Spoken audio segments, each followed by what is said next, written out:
कुरकुरीत कारलं. कुरकुरीत कारलं. कारलं खाताना माझ्यासारखी माणसं कुरकुर करतात, पण आज आहे कुरकुरीत कारलं.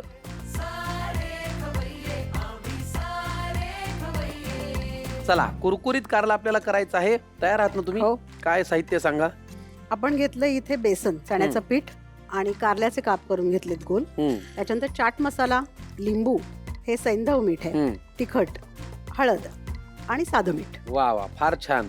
काय करायची कृती पहिल्यांदा? हे जे काप केलेत कारल्याचे त्याला लिंबू आणि मीठ चोळून घ्यायचंय. बर, ठीक आहे. पण त्याने काय होतं? त्याने कारल्याचा कडूपणा कमी होतो, त्याला एक अंगचं पाणी सुटतं आणि तो कडूपणा कमी होतो आणि मग कुरकुर होत नाही कारलं खाताना. अच्छा, असं माणसांना काहीतरी लावून त्यांचा कडूपणा कमी करता आला असता तर किती छान झाला असता. त्यांना खवय्यामध्ये बोलवून तुम्ही करता की येतो? आमच्या फार छान. घरी आमचे काही ताण असतात, आम्ही सगळे विसरून जातो खवय्ये पाहताना आणि इथे येताना. खरंच आहे. चला मग पहिल्यांदा आपण हा. बाउल घेऊया का?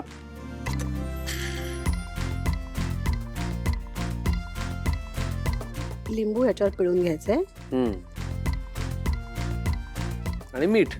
म्हणजे आपण काही पदार्थांना चव वाढावी म्हणून मॅरिनेशन करतो. इथे कारल्याचा कडूपणा कमी व्हावा म्हणून मॅरिनेशन आहे.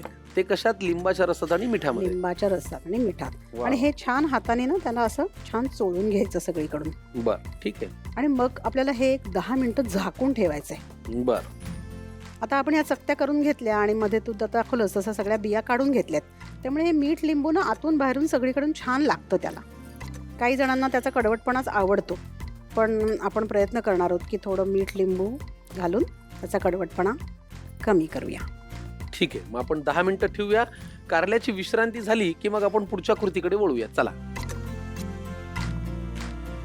चला, कारल्याची विश्रांती झालेली आहे लिंबाच्या रसात आणि मिठाच्या घोळवण्यात. आता पुढे काय? आता ह्याच्यातून आपण पिळून तो जो कडवटपणा आहे तो पाण्याच्या रूपात आलेला आहे, तो सगळा काढून घेतलाय. हा, आता पुढे वळूया. चला.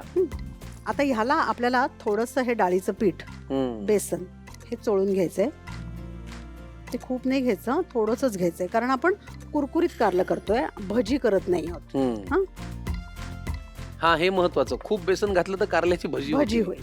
हळद रंगाकरता थोडीशी हळद घालायची. आणि आपण कितीही पिळलं ना तरी थोडं मीठ आणि लिंबू ह्याच्यात राहतं बरं का, म्हणजे चवी करता तर नक्कीच राहतं.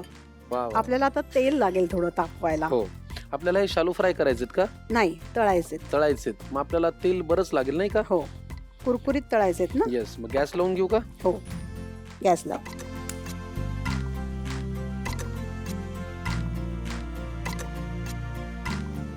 चला, तेल छान तापलेलं आहे.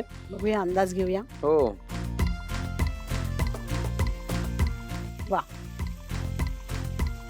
हलका हलका बेसन चोळलेले आहे, चकत्या आहेत ह्या. त्याच्यात थोडं लिंबू, थोडं मीठ, याची चव आहेच आहे. आता आपल्याला त्यांना कुरकुरीत तळून घ्यायचंय. वा वा वा.